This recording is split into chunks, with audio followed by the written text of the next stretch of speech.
Hello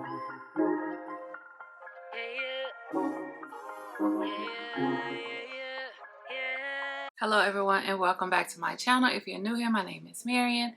In today's video, I thought I would go through my foundation collection and rate them, give you my thoughts, which ones would I repurchase, which ones do I consider my holy grails, and why. This video will be pretty quick. I'm just in the process of cleaning up and I took a break from studying, so before I get into this video, don't forget to like, comment, and of course subscribe. So I'm not going to go in any particular order, whether if it's drugstore, high-end, mid-range, whatever. Just hop right into it. So first things first is this Clinique Ever Better Makeup Broad Spectrum SPF 15 Evens and Corrects. Now for this, I got this as a birthday gift from Ulta. Was it a birthday gift or maybe being Diamond? One or the other. It was free and I got it from Ulta. This is 1 fluid ounce. Right now, I would give it a 3.5 out of a 5. I have to use it a little bit more. The coverage is cool. The shade, it's cool. I would give the shade maybe like a 85 out of 100 match for me. But of course, I can always finesse this. And Clinique, to me, is known for skincare products. So for this to also have SPF 15 in it, I can rock with it. Will I purchase this? Maybe if a sale was going on, because this is not something that I'm just like, you know, in a search for, in a need for.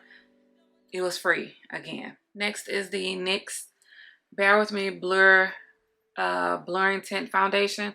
Have this in medium neutral. Did a video on this. If you like my full, you know, try on or whatever, I'll link it above or down below. But for this, I would not repurchase.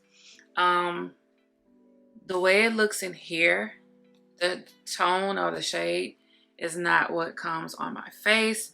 So, and it's very, I think this is for oily skin.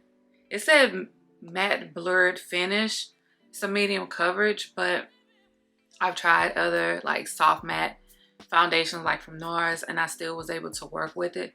This one here requires a lot of work. NYX products are always hit or miss when it comes to complexion products for me.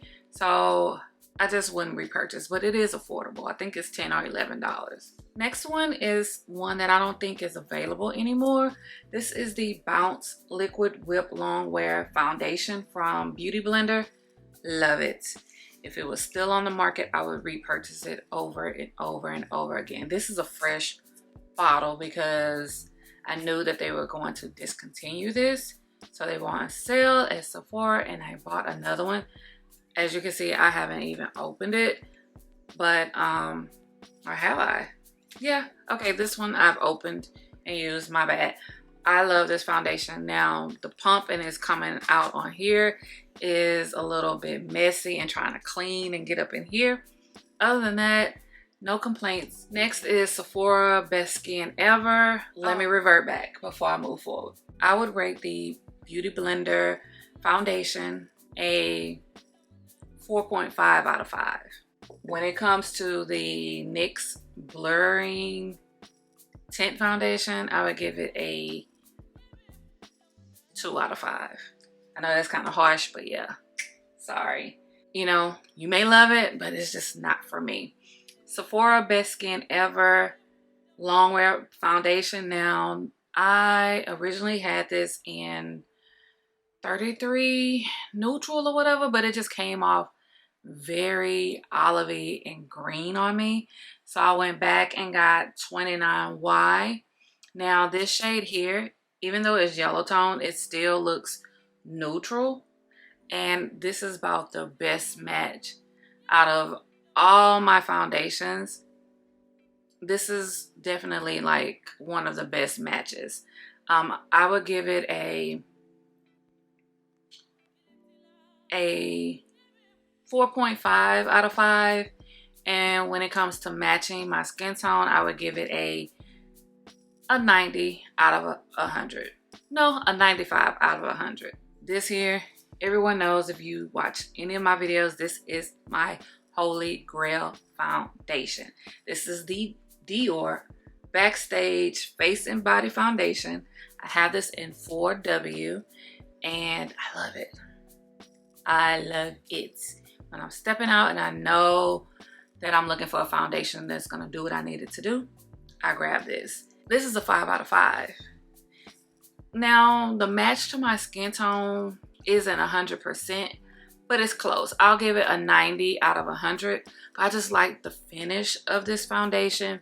I like how it pairs well with all of my other products, no matter what I rock, no matter what primer, setting powders, face powders, bronzers, concealer, whatever.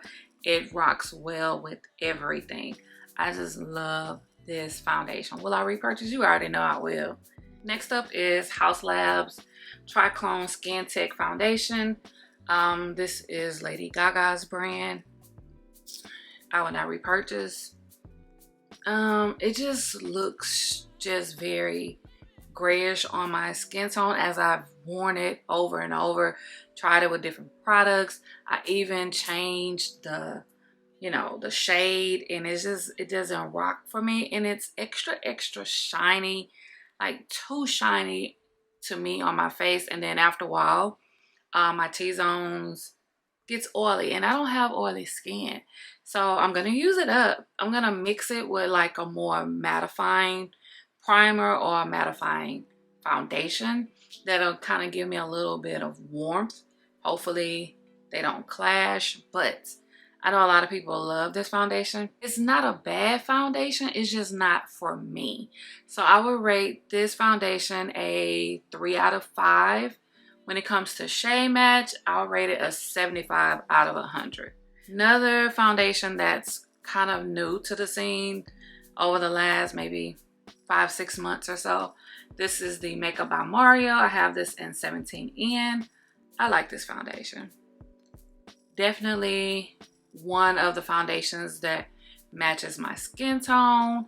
So I would rate this foundation a 4 out of 5. Would I repurchase it? Possibly.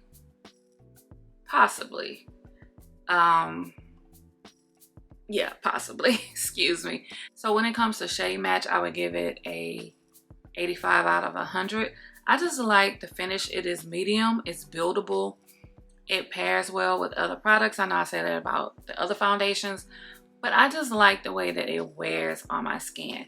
I probably can get a different shade that'll probably match me a little bit better, but I'm okay with this one.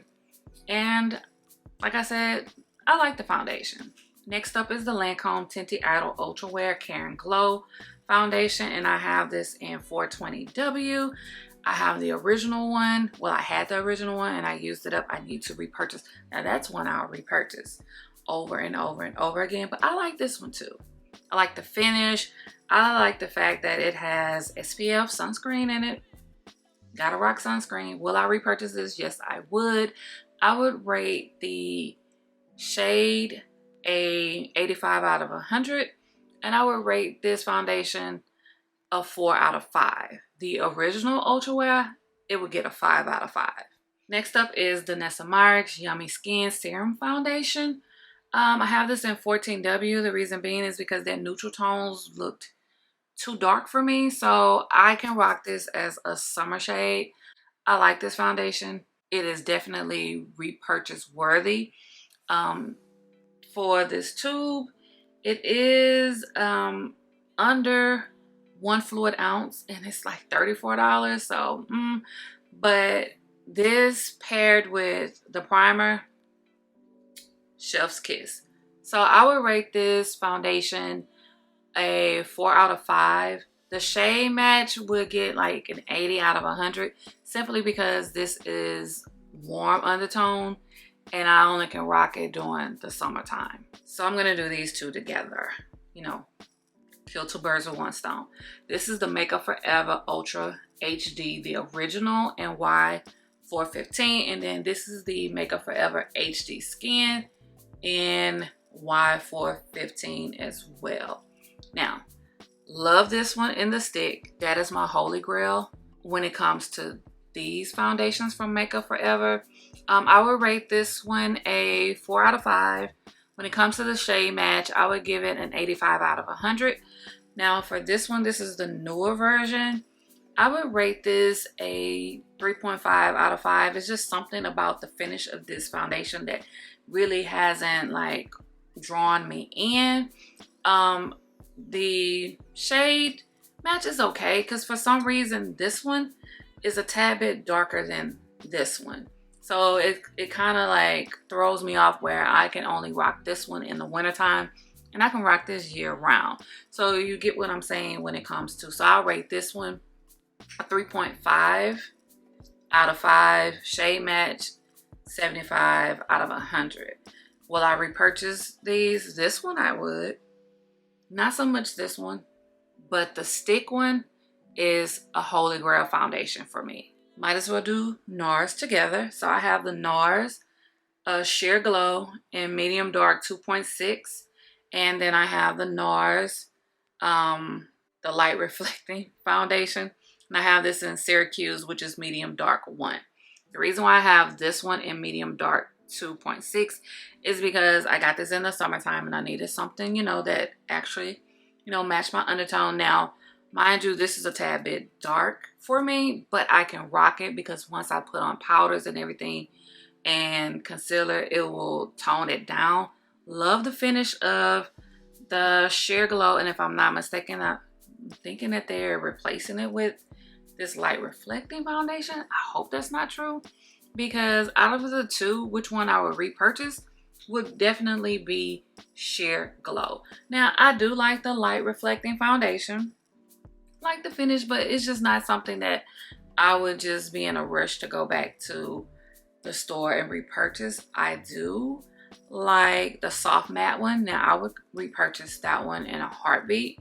I just don't feel any type of like attachment to this one where I would need to repurchase. What I do want to do is get the Sheer Glow in Syracuse and Tahoe, so that way I can have the 3 medium dark foundations that fits with me. So depending on if I have a tan and stuff like that, then I can switch up foundation. So that lets you know that I consider this one like one of my holy grail foundations. So I'll rate this a 5 out of 5. I'll rate this one a 4 out of 5. Shade match wise, I'm gonna give it a 85 out of 100. This one matches me, so I'll definitely have to give it a 95 out of 100. It's just the finish for me. Down to my last two. This is the Cover FX Power Play foundation. This is more on the soft matte side. Love this foundation, but I would not repurchase it because it's more on the soft matte side and I need something that I can use with all type of primers and everything. This shade here doesn't really match me, but I can finesse it. This is N70, but it's crazy because in their luminous foundation, N70 looks a tad bit different on me. It's more so of my skin tone, or it fits my undertone very, very well. So I would rate this a 3.5 out of 5. Shade wise, I would give it an 80 out of 100. It's still a good foundation. It's just not for me. I think this would look gorgeous on combo oily skin. Just not for me. Last but not least is the MAC Pro Longwear Nourishing Waterproof Foundation. Have this in NC45. Tried it in NC44, NC44.5. Figured just pick one variant and stick with it. I like this foundation. I like the shade. It's a little bit darker, but like I said before, I can finesse. I'd rather have a darker shade than a lighter shade because it's kind of hard to, you know, finesse that. I would rate this a 3.85, 6.8 out of 5. I think I need to use it a little bit more, start wearing it a little bit more to really give it a correct rating. I don't want to underrate it, and then I don't want to overrate it, because I really haven't had an opportunity to like wear it a lot. So if you enjoyed this video, please give it a big thumbs up. Don't forget to subscribe. If you have any of these foundations, let me know. What are your ratings? What do you like about these foundations? What do you not like about these foundations? Give me some recommendations to try out new foundations, because I'm getting a little bored with my collection and I just want to, you know, revitalize things. I do want to try the Laura Mercier one, but I'm a little skeptical, and when I was trying it on in the store, it just was not hitting. But enough of me rambling. Like I said, don't forget to subscribe if you haven't already. And as always, thank you for watching.